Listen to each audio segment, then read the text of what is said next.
다니엘서 강의 33번째로 오늘은 다니엘의 거듭된 질문과 답변하심입니다. 다니엘의 거듭된 질문은 뭐고 답변은 누가 하시는 겁니까? 세마포를 입은 사람이죠. 그러니까 구약에서 활동하신 그리스도로 보여지는다는 것이 전통적 해석입니다. 그렇다면 다니엘은 무엇을 질문했고 또 구약에서 활동하신 그리스도는 메시아는 어떤 답변을 주셨는가? 오늘 말씀은 이미 계속되는 10장부터 계속되는 10장, 11, 12장에 계속되는 큰 전쟁의 환상에 대한 이야기들의 결론이에요. 그리고 결국 이제까지 1장부터 계속되는 다니엘서의 전체의 주제와 맥을 같이 하고 있음을 볼 수 있어요. 자, 서론을 함께 읽겠습니다. 앞서 성도의 권세가 다 깨지는 것처럼 대적자가 발아가는 상황에서도 하나님은 미가엘을 보내 구원할 것이기에 성도는 별과 같이 빛날 것이라는 하나님의 약속을 붙잡고 참된 믿음을 견지해야 한다는 교훈을 살펴봤습니다. 자, 성도들의 권세가 다 깨진다. 그러니까 막 교회에 대한 성도, 지금은 교회죠. 옛날에는 이스라엘 백성이죠. 유대인들에 대한 막 강력한 핍박. 그들이 자부심에 했던 것들이면 다 헛다르게 무너질 정도로 강력한 핍박이 대적자가 일어나서 발악을 한다는 거예요.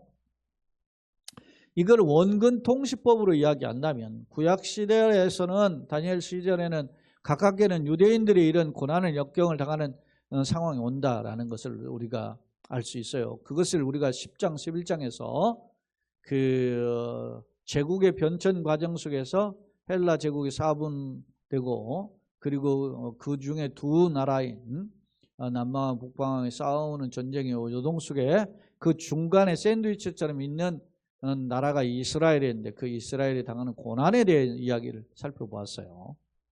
그러면 이러한 성도들의 권세가 다 깨지기까지 그만큼 사탄이 발악한다는 거 아닙니까?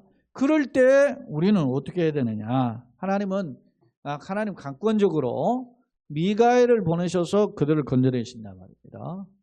그렇게 한다는 하나님의 약속을 성도 바라봐야 되고, 동시에 성도는 이런 그 사탄이 발악하는, 그래서 믿음의 마대죠 막 사는 것 자체가 고통스러운 이 현장에서 흔들리지 말고 붙잡을 때 하나님께서는 그들을 별과 같이 하늘의 궁창에 있는 별처럼 빛처럼 땅에 하늘에 이제 별처럼 빛나게 할 것이다. 이렇게 약속했어요.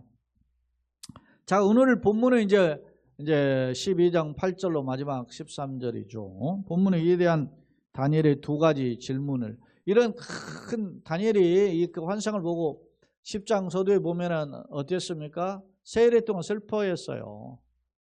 힘이 쭉 빠지고. 왜? 너무 큰 전쟁에 대한 소문이 너무나 무시무시한 거기 때문에. 그런데도 이렇게 설명해 주는데도 다니엘이 아직 다 완전히 이해를 못하는 거예요. 그래서 거듭 질문을 하고, 지금 답변을 누가 합니까? 지난 시간에는 1절로 우리가 7절을 살펴볼 때 뭡니까? 저 강가에 서 있는 사람, 이 강가가 히데겔 강가로 소개되어 있지만 히데겔은 앞서도 소개한 것처럼 티그리스 강이라고 제가 이야기했죠. 그런 그 강가에 서 있는 천사가 이쪽에서 한쪽에 서 있고 또 두 천사가 서 있는데, 그 천사가 지금 세마포 입은 사람, 다시 말하면 구약에서 활동했던 메시아한테 질문을 했단 말입니다. 그런데 예수님이 이제 답변을 한 건데 그거라도 이해가 안 되니까 거듭 다니엘이 질문을 해요. 그렇다면 다니엘이 질문한 내용은 뭐고, 그리고 세마포 입은 사람, 구약에 활동했던 메시아가 답변한 내용은 뭘까? 그 내용을 오늘 살펴보자는 겁니다. 자, 이제 성경으로 와서 한번 보겠습니다. 8절. 내가 듣고도, 다니엘이 이런 환상의 내용에 대한 해석을 듣고도 깨닫지 못한지라 라고 하는 겁니다. 왜 그렇습니까? 환상이, 여러분 앞서 우리가 해석을 더 곁들였지만 그 해석들의 역사적인 해석들을 접목시켰잖아요. 근데 당시에는 그런 역사적인 내용의 이름들이 전혀 등장하지 않아요. 그러니까 이걸 듣고도 깨닫지 못하는 거죠. 정확하게 대입하기 어려워요. 그죠? 왜냐, 다니엘의 입장에서는 지금 환상이 벌어질 환상은 미래의 일이기 때문에 우리가 보면은 이 환상들은 어떻게 해요? 물론 원근 통시법으로서 아직 우리에게도 미래일 수 있지만 이미 그리스도의 초림을 집중적으로 한 부분을 본다면 이미 이루어진 거잖아요. 그러니까 해석이 수월하죠. 역사에 대입을 할 수 있으니까. 그러니까 지금 다니엘의 경우는 깨닫지 못해요. 이에 내가 이제 물어보는 거예요. 내가 다니엘이죠. 내 주여, 이 모든 일의 결국이 어떻게 하겠습니까? 그러니까 결국 모든 일의 결국은 종말이에요. 종말에는 어떤 일이 벌어지겠습니까? 라고 물으니까 그가 이르되, 이제 세마포 입은 사람이에요. 나 다니엘아 갈지어다 라고 이렇게 표현했는데 왜 갈지어다라고 말했는가? 이제 더 이상 물을 필요가 없다, 그런 뜻이에요. 갈지어다라는 말은 환상을 통해서 계시가 다 맞춰졌기 때문에 이제는 이제 떠나라, 그런 뜻입니다. 오히려 이제는 환상에 대한 내용을 구체적으로 묻기보다는 그 환상에 대한 내용을 붙잡고 정신 차리고 바른 길을 걸어갈 타이밍이라는 것이죠. 우리가 이 땅에서 어떻게 살 것인가 에 대한 방향성을 제시해요. 자, 이 말은 마지막 때까지 어떻게 간수하고 보관하라는 거죠. 봉함할 자. 봉함은 간수와 봉함은 반복적인 강조점이죠.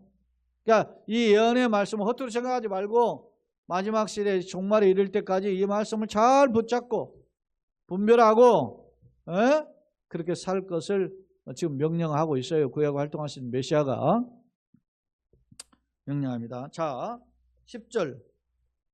많은 사람이 연단을 받아 스스로 어떻게 해요? 정결하게 하며 희게 할 것이지만 많은 사람이 연단을 받아, 연단은 핍박 고난이죠. 박해를 받아가지고 스스로 정결해, 자기를 돌아보는 거예요. 여러분, 고난을 당할 때 다윗이 뭐라 그랬어요? 고난이 내게 유익이라 하잖아요. 내가 고난 당할 때 하나님 진리의 말씀을 깨닫게 되었다. 시편 119편에 이야기하잖아요. 그러니까 고난이 유익이 되려면 그 고난의 연단을 통해서 하나님 뜻을 깨달아야 되는 거예요. 내가 왜 이렇게 고난당할까 하는 것에 대한 자성, 소위 말하면 성찰이 필요하단 말이죠. 그래서 많은 사람이 연단을 받아 스스로를 정결하게 한다. 자신을 돌아보는 거죠. 세례 요한이 외쳤잖아요. 메시아를 맞아들이려면 어떻게 해야 됩니까? 회개하라, 천국에 가까웠다. 메시아는 천국이잖아요. 천국을 주러 오셨잖아요. 그러려면 그분을 맞이하려면 어떻게 하죠? 회개해야 되는 거예요. 스스로 정결하는 것이 필요하다. 정결하게 하여 희게 한다. 희는 순결이죠. 거룩이죠. 하나님 기뻐하시는 길을 쫓아가는 거예요. 자, 고난당할 때 한 부류는 이 고난을 통해서 자기를 돌아보면서 회개하면서 하나님 앞에 자신이 그릇으로 깨끗한 그릇을 준비할 것이다, 그런 말이에요. 그렇게 할 것이지만, 그런 뜻이죠. 오늘 것이 나으니까. 그럼 반대로 또 한 부류가 있어요. 자, 10절 중반에 그렇게 할 것이면 악한 사람은 악을 행하리니. 이렇게 핍박 고난 사탄이 바라가는 이러한 상황이 펼쳐지면 정신 차리고 하나님 앞에 회개하고 돌아와야 돼, 맞는데 악을 행하는 사람은, 악한 사람은 그대로 그냥 악한다. 더 악질이 드는 거예요. 여러분, 우리가 어떤 잘못을 했을 때 그걸 회개하고 그렇게 하면 개운한데 그것을 변명하다 보면 더 큰 죄를 짓잖아요. 다윗이 간음한 것이 잘못된 죄인데 임시를 덜컹 해버리니까 그걸 감추기 위해서 살인을 하잖아요. 그래서 더 큰 죄를 지은 거잖아요. 여러분, 간혹 그런 보도가 있어요. 음주운전이 있어서 이렇게 걸렸는데 도망가다가 더 사고를 나잖아요. 큰 사람을 친다든지 건물을 부딪힌다든지 아니면 또 다른 사고를 내잖아요.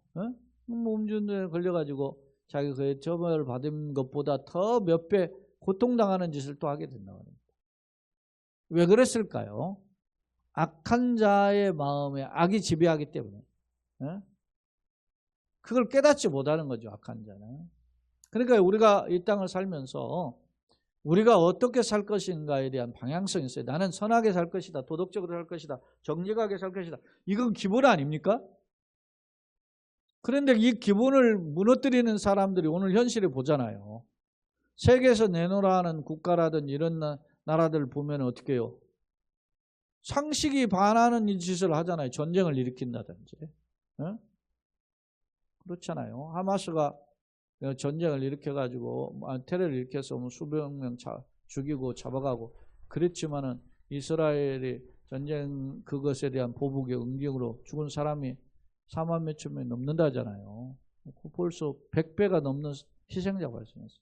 그렇게 하면 안 되잖아요. 자기의 인지를 구출하고 그 테러 방지하기 않기 위해서 어떤 그 자구책을 강구하는 건 지혜로운 부분이지만, 그러나 더 많은 그렇게 희생을 그렇게 하면서도 아직 끝내지 않는다는 것은 그 지지를 받을 수가 없어요. 그들의 사정이 어쩌다고 변명을 늘어놓을 수는 있어요.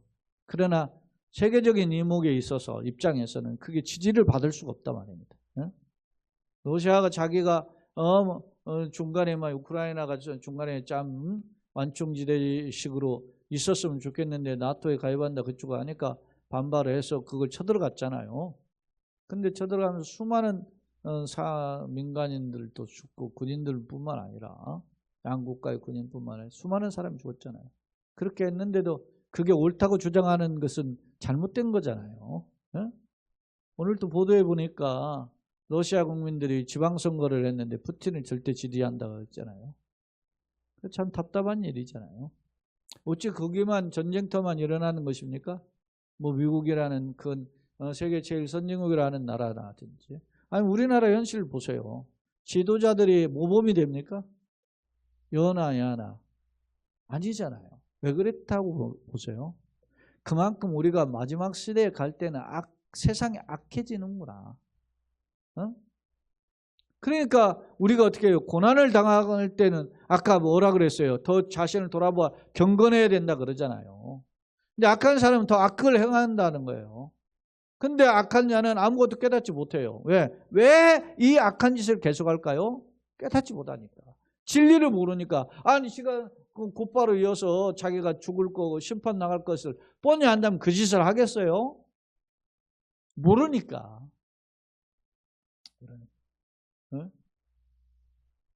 그런 모습을 보는 거예요. 자, 아무것도 깨닫지 못하되 오직 지혜 있는 자는 깨달으리라. 그 오직 지혜 있는 자가 누구냐? 여러분 지혜 있는 자가 어디 계세요? 말씀을 붙잡는 자죠. 앞서 3절에 있었잖아요. 3절 지혜 있는 자는 궁창의 빛과 같이 빛날 것이요 많은 사람 오른 대로 들어오게 한 자는 별같이 빛난다. 지혜 있는 자가 누구냐 이게? 하나님의 나라에 대한 소망을 품고 하나님의 말씀을 가지고 살고자 하는 고민하는 사람입니다. 세상 가지고 고민하는 사람이에요. 물론 우리가 세상 속에 사니까 세상의 여러 가지 도전과 장애물과 그런 것 때문에 고민하는 것은 맞아요. 예수님도 세상 육신을 가지고 있을 때 아버지 이 잔이 내게서 지나가기를 원하나이다. 그런 고민을 했잖아요. 그러나 내 뜻대로 마옵시고 아버지 뜻대로 되기로. 우리가 이 고난을 당해 어려운 환경이 있어요. 그걸 좀 피하고 싶어요. 나도 좀 세상 사람처럼 잘 먹고 잘 살고 싶고, 저 강단에 있는 목사가 굉장히 바른데라고 그렇게 이야기하자면 저라고 왜 없겠어요? 쉽고 편한 곳 가고 싶고 남들과 같이 좋은 집에 살고 싶고 나는 그런 편한 곳 살고 싶고 그러지. 그게 왜 없겠어요? 그러나 다시 한번 말씀 앞에 다시 한번 돌아보면서 추스리는 거 아닙니까? 오늘 오직 지혜 있는 자는 깨달아. 오직 지혜 있는 자만 어떤 자가 지혜예요? 하나님께서 지혜와 충만을. 우리가 그런 기도를 세 가지를 늘 한다 그러잖아요. 하나님 믿음을 더하여 주시고 분별의 지혜를 주시고 감당할 능력을 달라고 늘 기도하는 거잖아요. 우리가 이 역경의 세패를 이기려면 이런 믿음, 지혜, 능력이 필요한 겁니다. 자, 11절. 자, 매일 드리는 제사를 뭐요? 폐하며 멸망당하게 할 가정할 것을 세울 때부터 그랬어요. 매일 드리는 제사를 못하게 하고 하나님 앞에 관계 소통하는 것을 못하게 하고 멸망하게 할 가정한 것을 세울 때부터. 그거는 뭐요? 하나님의 성전에 하나님께 제사 드리고 하나님께 영광을 돌리는데 그것을 없애버리고 거기다가 말이지 돼지 대가리 갖다 놓고 우상 숭배하고 하나님 벌어진다고 그랬잖아요. 우리가. 이게 원근 통시법으로 봐야 돼요. 그런 가깝게는 이 다니엘 시대 이후에 그런 일이 벌어지는데 그 대표적인 시대가 헬라가 사분되고 그 중에 한 나라인 셀루쿠스 왕조의 안티오크 에피파네스 4세가 그 짓을 했단 말입니다. 그런 날이 온다는. 그런데 우리가 이게 중의적인 원근 통시법으로 해서 미래를 향하여서 보면 우리에게도 주시는 약속이라면 예수님이 재림 직전에 사탄이 어떻게 해요? 교회의 우두머리가 되어서 교회를 짓밟고 하는 시대가 올 거란 말입니다. 적그리스도죠. 적그리스도 광론. 여러분 요한계시록 보면 그것이 적나라하게 드러나잖아요. 그러한 시대가 온다는 거예요. 그렇게 할 때부터 1290일을 지는 거죠. 이 1290일이라는 날짜가 어떤 날짜인가에 대해서 여러 가지 분분의 의견이 있는데 크게 두 가지 해석으로만 잠깐 접근을 할게요. 자, 오늘 그 1290일에 대한 해석을 이걸 계산을 해보면 유대 원력 고대 근동의 원력은 보통 한 달에 30일을 계산해요. 30일 계산하면 1290일을 30일 나누면 날짜 계산을 해보면 3년 반에 한 달 추가예요. 3년 7개월이에요. 자, 그러니까 어떤 면에서 보면 3년 반이라는 날짜의 개념은 계시록에도 많이 나오거든요. 전삼년, 부사년, 뭐 대환란, 7년 대환란 그런 이야기 여러분 들어보셨잖아요. 그런데 계산할 수 있는 날이라는 거죠. 3년 반이라는 게. 그러니까 하나님을 대적하는 적그리스도가 하나님의 성전에 매일 제사를 드리는 것을 못 드리게 폐지하고 거기다가 가져간 우상을 갖다 놓고 1290일을 지낼 것이다. 이 말은 교회를 핍박하는, 성도를 핍박하는, 유대인을 핍박하는 그런 기간이 있을 것이다. 그러니까 1차적으로는 유대인을 핍박하는 기간이고 2차적으로는 마지막 시대에 우리 성도들을 핍박하는 사탄의 괴계이겠죠. 그런 날이 지날 것이요. 그런 거예요.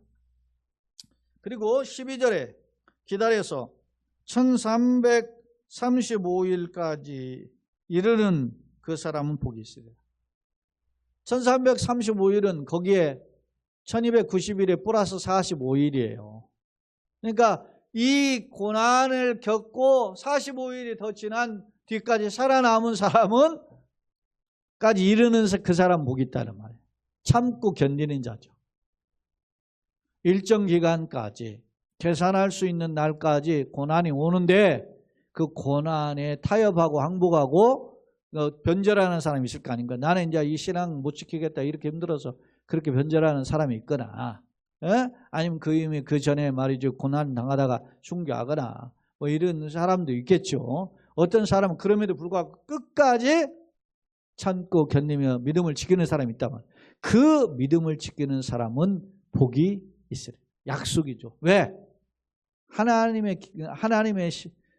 이 사탄이 바라가는 때를 하나님 그냥 놔두지 않는다. 어느 정도 1335일이 지나면 하나님이 역사하실 것임을 보여줘요. 강력한 시사예요. 자, 마지막 13절 너는 가서 마지막을 기다려. 이게 심판날인 거죠. 1335일 지나면 심판날이 이르리라. 이는 네가 평안히 쉬다가 끝날에는 내 몫을 누릴 것이. 지금 다니엘의 경우는 노년이에요. 이게 고레스 3년에 이 환상을 보았잖아요. 여러분 계산해봐요. 다니엘이 바벨론의 느부갓네살 왕이 침공해서 끌려갔잖아요. 그 끌려갈 때 기원전이 약 605년경 정도로 보여져요. 뭐 어떤 학자는 607년 이렇게 학자 해석하는데 607년 계산해 보세요. 그때 15에 끌려갔고 그리고 고레스 왕이 조서를 내릴 때 이스라엘이 돌아오잖아요. 538년, 536년 뭐 학자에 따라 이렇게 다른데 돌아와요. 그럼 70년 만에 돌아오죠. 다니엘 그때를 다니엘이 그 고레스 원년이라고 해요. 근데 이 오늘 지금 10장에서 12장까지는 다니엘이 보는 환상이 고레스 3년이니까. 그러니까 다니엘이 시험 끌려갔을 때부터 약 72년, 만 2년 지난 거지. 그렇다면 다니엘이 15살에 끌려갔으면 72년 지났으면 얼마입니까? 다니엘의 나이는 87세예요. 최소한. 그러니까 다니엘은 지금 노년의 때에 자기 민족을 생각하면 해방되면, 포로에서 해방되면 행복할 줄 알았는데 미래의 역사, 펼쳐지는 역사가 참담하잖아요. 그러니까 정말 시금이 쭉 빠져가지고 할아버지가 못 먹으면 안 되잖아. 그런데 3주 동안, 세일 동안 음식을 제대로 먹지를 못한 거예요. 그런 절망적인 상황 속에서 이 메시지를 주었는데 마지막 결론이 뭡니까? 너는 가서 마지막을 기다려. 하나님 심판 날을 기다려.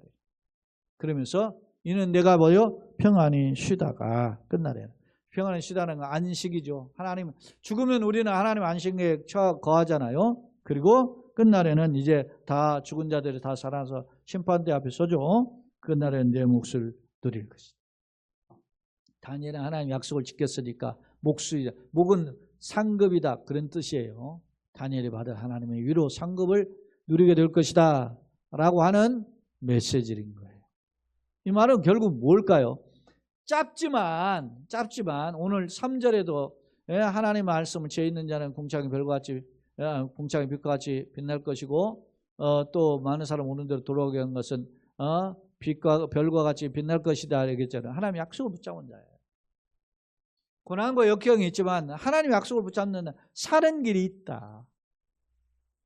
그런데 이것이 완전히 이해가 안 되니까 다니엘이 거듭 지금 세마포 입은 사람에게 거듭 이게 무슨 뜻입니까? 알려달라고 이야기하잖아요. 그러니까 세마포 입은 사람이 갈자다, 이제 환상 다 계식 다 끝났어. 그러나 뭐라고 해요?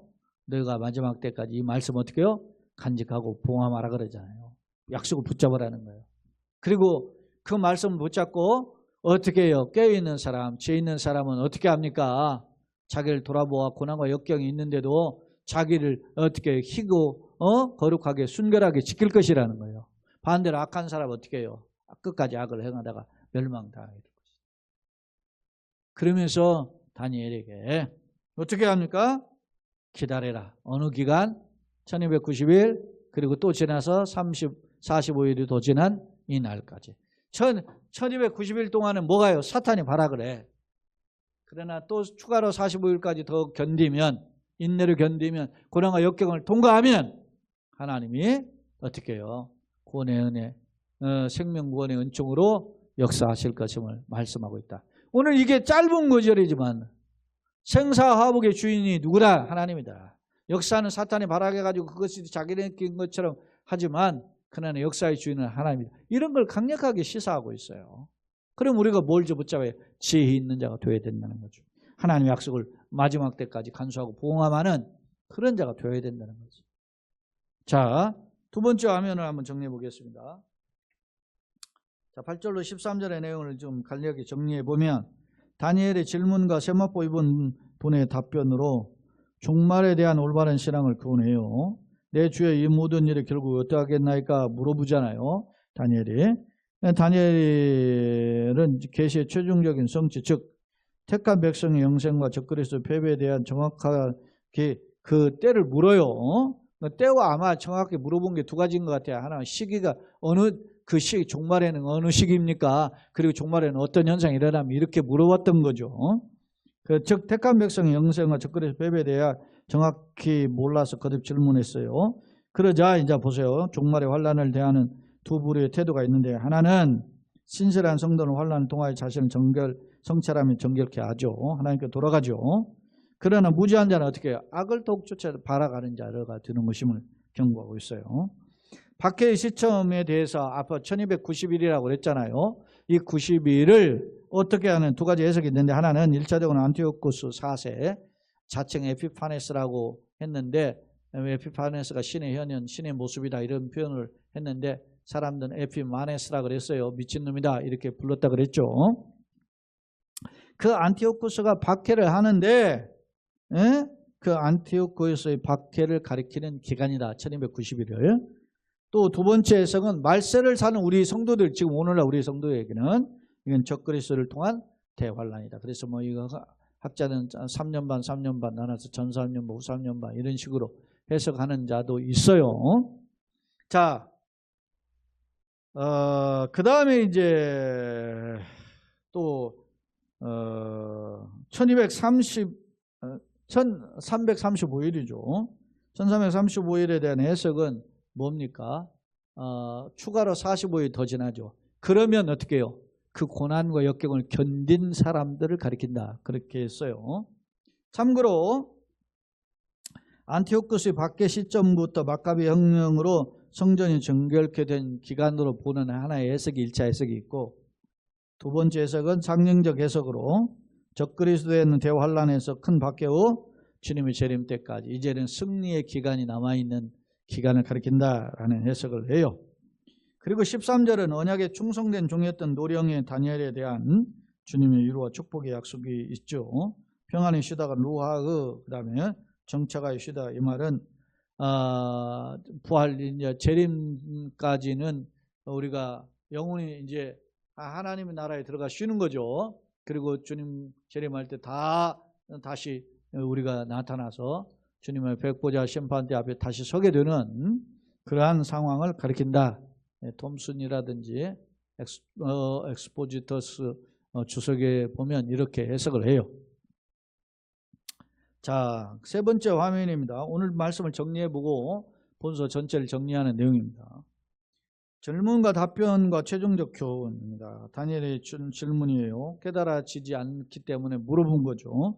예언이 성취될 시기, 중점적으로 그 질문에는 두 가지라 그랬어요. 하나, 예언이 성취될 시기, 그리고 예언이 성취될 시점의 상황은 어떤 거냐, 그런 걸 물어봐요. 예언이 성취될 시기와 종말에 있을 상황과 끝에 대해서 질문을 했어요. 즉 다니엘이 대적자의 발악과 이에 대한 심판에 대해서 알고 싶어 했으면 보여주죠. 그러자 이제 세마포 입은 분자, 구약에 활동하는 메시아라 그랬어요. 이분이 이제 답변을 해요. 마지막 때까지 말씀을 어떻게 해요? 간직하고 봉함하라 그래야죠. 간수하고 봉함하라. 왜 그러냐? 우리는 붙잡아야 될 게 말씀이 오지. 자, 지혜로운 자는 정결할 것이지만 악인은 멸망할 것이다. 끝까지 악을 행하다 망하는 거죠. 1290일과 1335일은 제한된 게 우리가 계산할 수 있는 기간이라고 합니다. 사탄이 발악을 하고 교회를 핍박하지만 계산할 수 있는 기간이고, 그리고 그 후에 45일 지나는 것도 계산할 수 있는 기간이 지나면 하나님의 최종적 은혜와 복이 나온다. 그런 말입니다. 임하게 된다는 거예요. 또한 다니엘은 평안히 쉬다가 내 목 상급의죠. 하늘의 상급을 누리게 될 것임을 이야기해요. 이건 다니엘에게만 주시는 게 아니고 하나님의 약속을 붙잡는 지혜로운 자에게 주시는 하늘의 약속이에요. 결론적 교훈입니다. 비록 대적자의 발악으로 악이 창궐한 듯 보이며 성도가 박해를 당하는 상황이지만 그러나 결국 정한 때에 사탄과 졸개되는 조롱한 심판을 당하게 된다. 사탄이 발악해서 막 성도를 핍박하니까 우리가 고난당하고 이제는 소망이 없는지 보이지만 그러나 역전이 이루어지게 된다라는 겁니다. 기간이 지나면. 이는 이 세상이 여전히 하나님의 주권, 하나님의 전등하신 주권과 그 섭리 아래 있다라는 거예요. 사람들은 많은 사람들이죠. 예를 들어서 하나님은 초현실주의자들 그러잖아요. 하나님 천지를 창조하신 거 맞다. 그러나 천지를 창조하고 멸종시하고 니들 알아서 살아봐 그렇게 이야기합니다. 그렇지 않다는 겁니다. 하나님은 이 세상을 친히 간섭하신다. 그를 보여줘요. 결론입니다. 그러니까 우리가 어떻게 살아야 돼요? 하박국 2장 4절. 정한 때가 있으니까 나의 의를 믿음으로 말미암아 살리라 하잖아요. 그게 하박국 2장 4절이 소위 이신층의 주제 구절이잖아요. 자, 결론입니다. 다니엘은 고레 3년에 큰 전쟁에 대한 환상을 목격한 후에 3주 동안 슬퍼한 바 있었죠.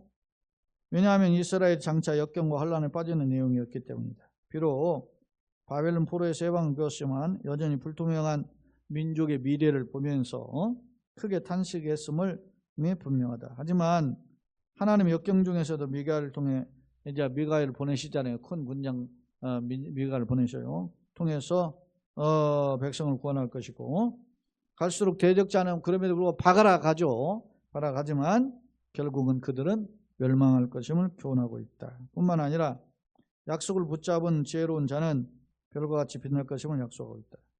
중요할 점은 이 본 환상, 이 다니엘이 본 이 10장에서 12장까지 이루어지는 이 환상의 내용은 다니엘 시대만 주어진 말씀이 아니라 다니엘 시대에서 주어지고 그 역사 속으로 끝나고 것이 아니라 오늘날 우리에게도 이 말씀을 적용해 볼 수 있다는 거예요.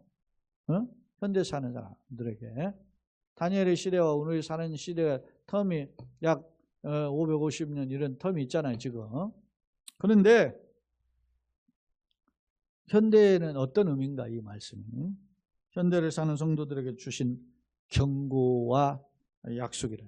경고는 죄악을 행하는 자의 경고고, 약속은 믿음을 지킨 자들의 위로죠. 그렇다면 나는 어떻게 살고 있습니까? 나는 어떤 방향으로 살고 있습니까? 이 말씀을 분별해서 하나님, 내가 이 바른 길을 걸어가기를 원합니다. 악한 세계가 창궐하는 이 시대에 내가 이 세상에 일희일비하고 갈팡질팡하는 존재가 아니라 하나님의 약속에 붙들려 가지고 승리하는 걸음이 되게 하여 주옵소서. 이런 소망이 있어야 된다는 거죠. 그러려면 내 힘이 부족하죠. 힘들죠. 내가 육을 가진 자로서 힘들죠. 돈이 있으면 돈이 필요하고, 건강 문제에 건강이 필요하고, 또 사람과 대응하기엔 지치고 힘들어요. 그런데 그때마다 나를 힘, 손과 발목에 머리까지 발끝까지 세반되신 하나님이 호반이나 세포 하나까지 간섭해달라고 우리 기도하잖아요. 그런 세밀한 간섭하심으로 다시 일어서게 하여 주옵소서. 그런 소망을 갖고 기도해야 된다는 거예요. 바라기는 이런 위로를 품고 걸어가기를 원합니다. 자, 가시적인 현상에 일비하지 말고 생명 약속을 붙잡고 예비하신 상을 바라보며 당당히 걸어가며 그 열매의 중 승리의 중고, 오늘 다니엘에게서 주시는 몫이라고 하죠. 상급이죠. 하나님 약속을 덧입는 저와 여러분들, 현장과 영상으로 참여하는 성도들 다 되시기를 예수님의 이름으로 축원합니다. 아멘.